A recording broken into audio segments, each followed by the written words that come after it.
The reason we are often asked is that why RBI is different from other central banks. Why is it that Fed will cut and RBI will not cut? The big difference is that most of the other central banks are working on this rather vexed concept of real policy rate. You will see that most central bankers are saying that real policy rates are too high compared to what those economies are used to. In the Indian context, with our current expectation of about 4.5% average inflation for FY25, our real policy rate is around 200 basis points, which by Indian standards is just fine. It's not too high. So there is no urgency on RBI's part to cut rates based on real rates. Whereas if you look at US, in US a year real rates are probably 300 basis points now, given where their rates are. And by their standards, 300 basis point is a very high real rate. So that's why it's possible that RBI will not match the Fed one for one in their rate cutting, and Indian rate cutting cycle might be a very shallow one with about only a 50 basis point rate cut. And my personal belief is that the impact of rates on India's growth is overhyped. India's growth is much more structural in nature and does not require this small cyclical support from the central bank policies. I'll go to my last point, which is about what I was saying, the difference between how the equity markets are doing versus how the currency markets are doing. My sense is that India's external sector today is probably the best health that we have ever seen. Why do I say so? Because if you look at current account, you'll be surprised that for the January-March quarter that just went by, current account in India should be in a surplus of about 1% of GDP. We are used to 2% of GDP deficit in current account.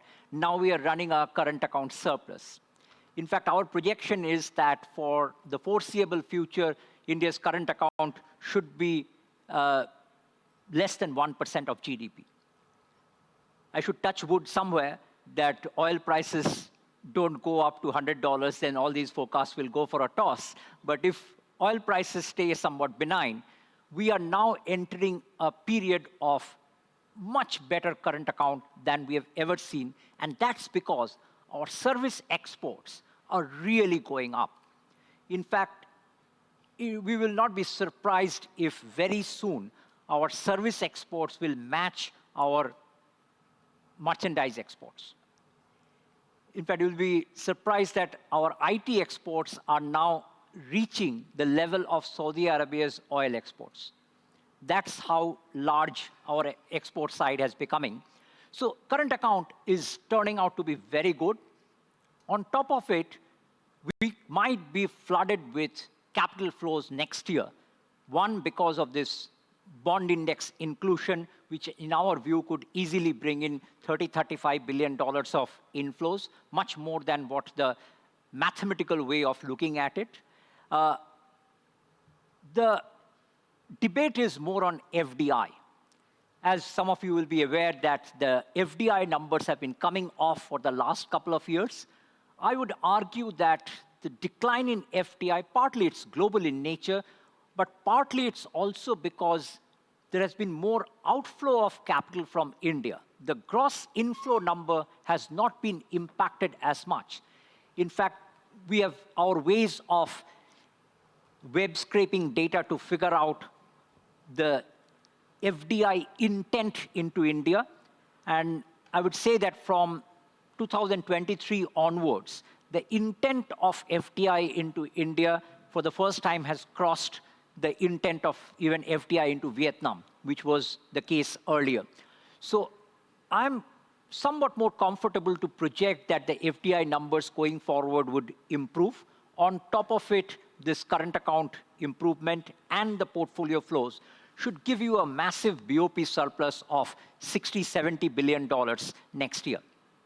But the but is that there is no correlation between balance of payment surplus and currency in India. in last 10 years, there has been only 1 year of currency appreciation, while all the years have been BOP surplus.